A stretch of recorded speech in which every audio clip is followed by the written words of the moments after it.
Temporary rules. Much of the artistic process involves ignoring rules, letting go of rules, undermining rules, and rooting out rules we didn't know we were following. There is also a place for imposing rules, for using rules as a tool to define a given project. When there are no material, time, and budget constraints, you have unlimited options. When you accept limitations, your range of choices is reduced. Whether imposed by design or by necessity, it's helpful to see limitations as opportunities. Think of this as setting a palette for each project within these constraints. The problem-solving aspects become more specific, and the most obvious solutions may not be available. This culling can help give work its character and set it apart from past efforts, with potential for groundbreaking results. Novel problems lead to original solutions. Georges Perec wrote an entire book without using the most common letter of the French alphabet, E. It went on to become one of the most celebrated experimental works in modern literature. The painter Yves Klein decided to limit his palette to one color. This led him to discover a shade of blue no one had ever seen before. The shade itself was seen by many as effectively becoming the art, and was later named International Klein Blue. The director Lars von Trier came up with 10 rules. Dogma 95, the vow of chastity, designed to reduce artificiality of filmmaking. They were as follows. Shooting must be performed on location without providing props or sets that don't logically exist within that setting. Diegetic sounds only. Sounds must never be produced, such as music that does not exist within the scene. All shots must be handheld. Movement, immobility, and stability must be attained by hand. The film must be in color, with no special lighting. If there's not enough exposure, a single lamp may be attached to the camera. There can be no optical work or lens filters. No superficial action such as staged murders, elaborate stunts, etc. Geographical alienation is strictly forbidden, meaning the film must take place here and now. No genre movies. Academy 35mm is the only accepted film format.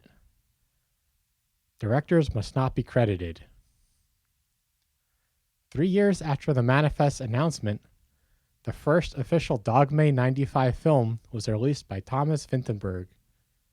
Titled The Celebration, Festin, the film was an instant critical success, winning the jury prize at the 1998 Cannes Film Festival.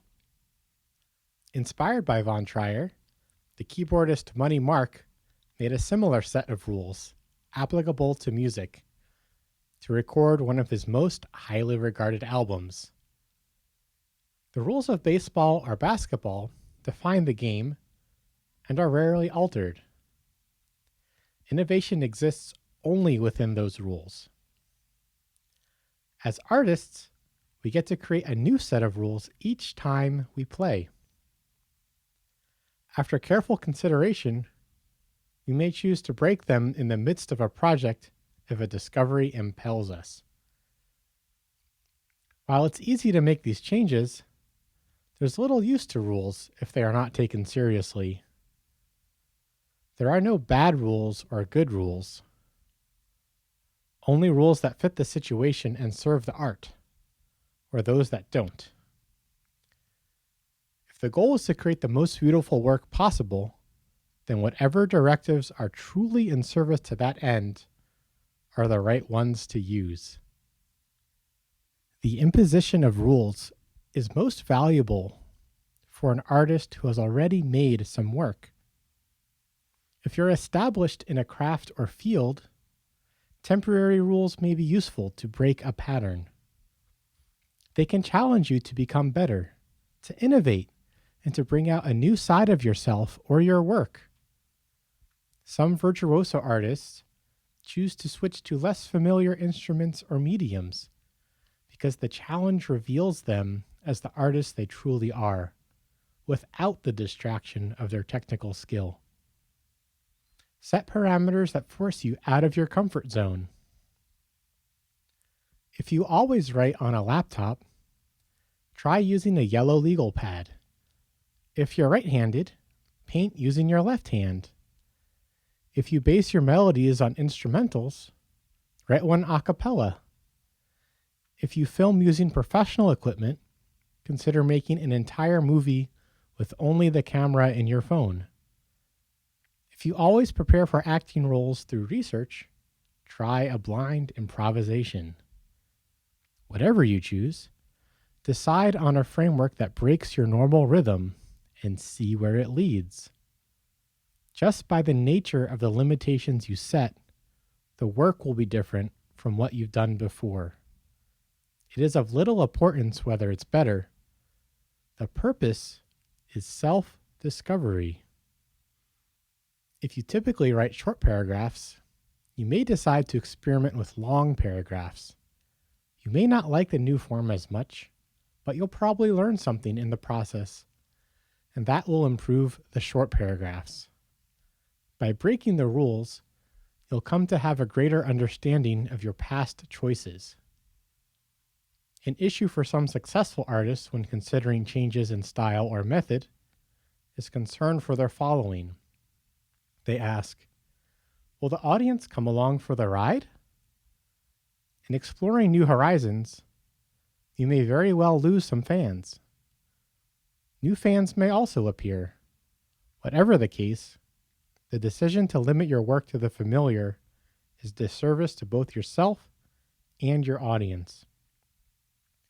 The energy of wonder and discovery can get lost when treading the same ground over and over again.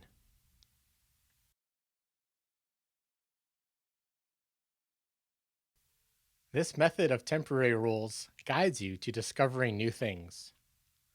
So immediately, this reminds me of the basics of meditation. In some styles of meditating, we follow one rule. Whatever you're thinking about right now, don't. Circle your attention back to your breath, or circle your attention back to the mantra, and keep going. Notice what happens next. When you notice your attention slipping, that's okay. You noticed it. Now come back to your breath or mantra. One benefit is flushing out your brain to make room for new ideas instead of the same ones that keep coming through. Temporary rules help expand consciousness. When you've tried the opposite of what you're familiar with, now you truly have more data points to make more decisions. You know more about when the opposite choice may be a better fit, and you also know what you consider to be the opposite of what you've previously tried. And that's what creativity is all about, giving yourself and giving others more choices.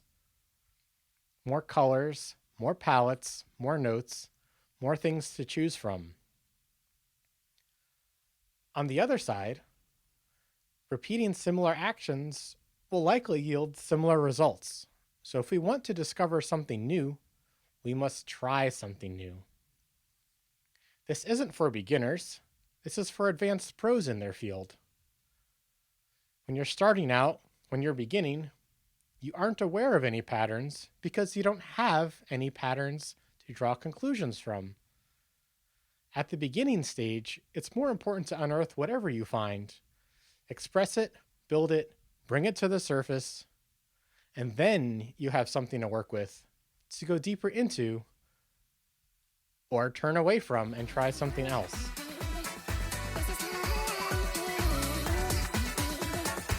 is how I like it.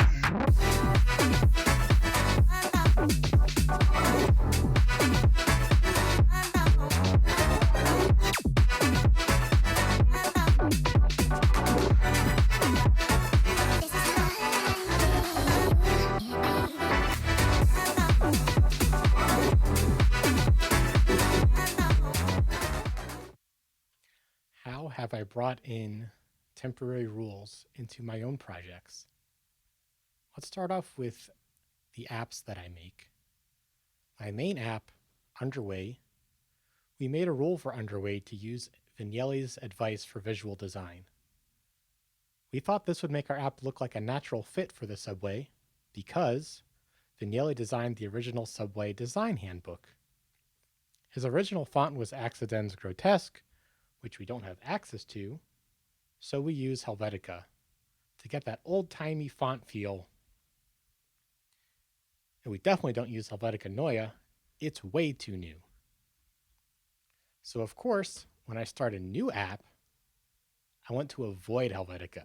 I tried that already. I have a space already to explore Helvetica in the Underway app. I want to try a different design. Haptic Studio, for example, is very San Francisco and SwiftUI themed, while still celebrating the bright colors that are on brand for a full Q developer. On the other hand, I wish I had gone further with some of the things I tried when I first started streaming. I took a year off to practice, but I kept trying the same things. I met some wonderful people, of course, but I didn't try enough new things to really explore the space. I feel like I kind of found a corner and stood there, and I really wish I had tried more things. One reason is I felt I couldn't. I felt like I had to stay in the programmer corner. I understand why I did. So much of the advice I heard was consistency is king, and I took that to mean do the same thing over and over and over again. But I don't think that's what consistency means anymore. I think it kind of means consistently trying new things, consistently experimenting, consistently putting myself out there, but not necessarily in the same way. As Rick says in the passage, that would be a disservice to myself and to the audience and to the world. I did try a few things. It wasn't all exactly the same thing, but they were all in the box of online developer. And what do online developers do? They share their code, their projects, their best practices, and they answer people's questions. And that's fine and all, but I feel like I have much more to offer than that. Right now I'm exploring how to create with this podcast. I know my best work is still ahead of me, and I want to get there for my sake and for yours.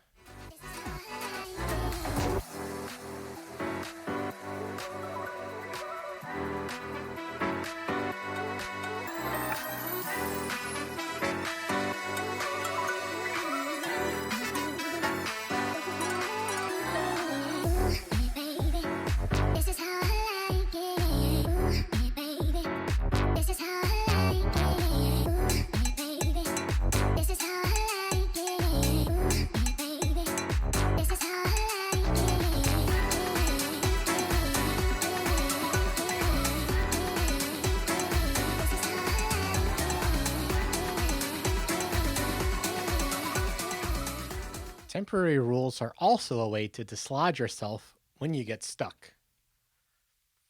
Like most things, the first thing you try might not be the thing, but trying it helps you see something new. And maybe that's the thing. Or it might be the thing behind that thing, but still, these are steps on the journey. Here's an example of setting a temporary rule, and it helped me get unstuck. My rule was that I'll only publish stuff in 2024 if it's related to Underway, my Subway app, Living the Creative Act, this project, or Edges of Manhattan, my scenery videos. Those are my top 3 successful projects so far, and I'm having a lot of fun with them. So it made sense to me to want to focus only on them and squash everything else. Perhaps you heard that in my voice already, that horror from saying squash. Yeah, that horror immediately came back out from within. It said, no, you're trapping yourself. Don't trap yourself. Why would you trap yourself? You would have never discovered your Subway app, your podcast, your scenery videos if you kept yourself trapped.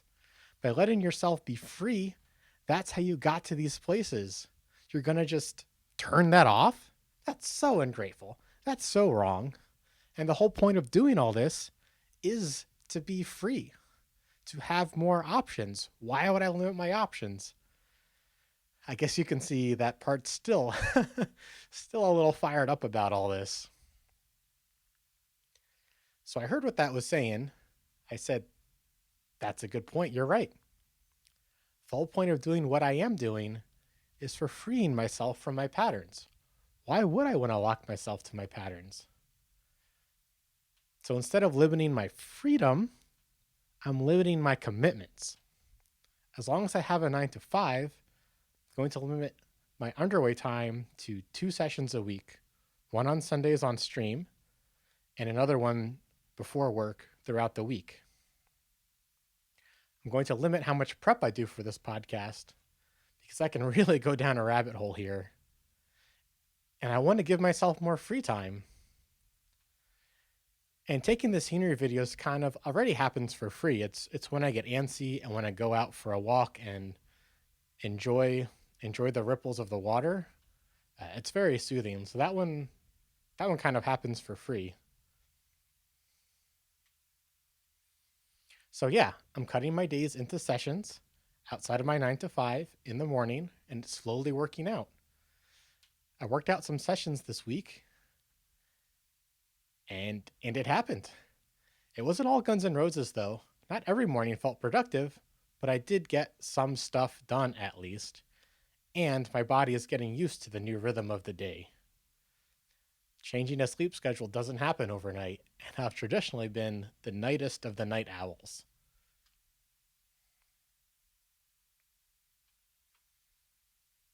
So even though the rule sounds reasonable, it turned out to be terrible, but it gave me something to work with, gave me something to respond to, and I was able to have a conversation internally to create, I wouldn't even say a compromise, create something new that's going to work for all the parts.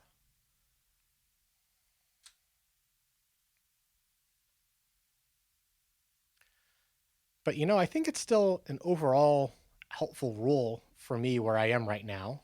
The idea of only publishing things related to Underway, Leaving the Creative Act, and Edges of Manhattan. As you know, Rick's 4 phases are seeds, experiments, crafts, and completions. So I'm still allowed to do seeds, experiments, and crafts with anything I want.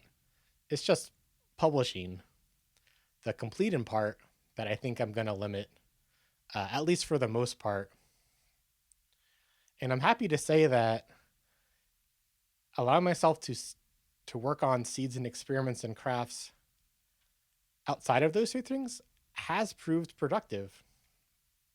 I thought I really needed to publish something to actually get the benefit of it, but I'm happy to say that that's not necessarily true. Getting all the way up to the point of publishing, like doing all the formatting, all the organizing, all the visions, that still yielded benefits for my other projects, I'm so happy to say. Maybe it helps because I'm already publishing myself in these other 3 projects that I don't necessarily need to bring everything to completion.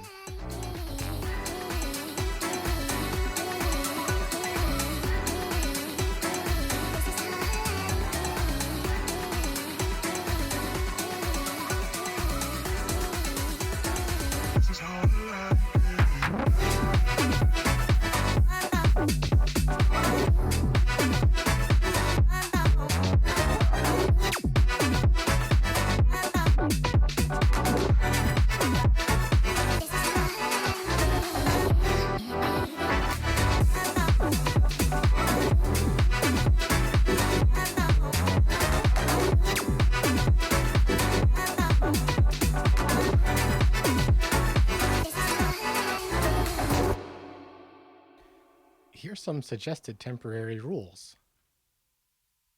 Maybe these are helpful, maybe they're not. For programmers, if you only write iOS apps, try writing an Android app or a server-side app. If you only make utility apps, try making a game.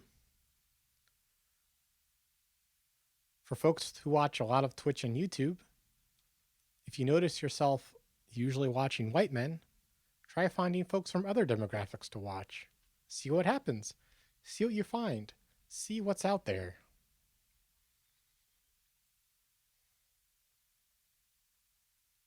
Perhaps let's try a thought experiment together. Close your eyes with me and picture yourself in the center of your town. And already here's a choice. The center of the town according to who? I'll leave that to you. So picture yourself in the center of the town. What do you see? Do you see shops and restaurants? Do you see houses and apartment buildings? Where's the post office, the mayor's office? Pizzerias and taquerias? And how do the folks that you see go from one of these locations to the other? Now, temporarily, imagine with me that there are no cars, no trucks, no taxis within the city limits of your town. What do you see now in the center of your town? What's on the street instead of cars? Do you see more people or less people walking? Do you see more bicycles, more strollers, more wheelchairs, or less? Is there still a sidewalk that's separate from the street? As you see people entering and leaving the shops and mayor's offices and pizzerias and taquerias, as you see people entering and leaving these locations, are they more likely to visit another business across the street or less likely? How do you see people getting around? Is it only walking? Is there a trolley system? Is there a bike share? Is there a bus? Is it a large double-decker bus like in London, or a little half-size school bus? The people that you see, are they happier or sadder in this temporary world where there are no cars in this town? Do they feel safer or less safe?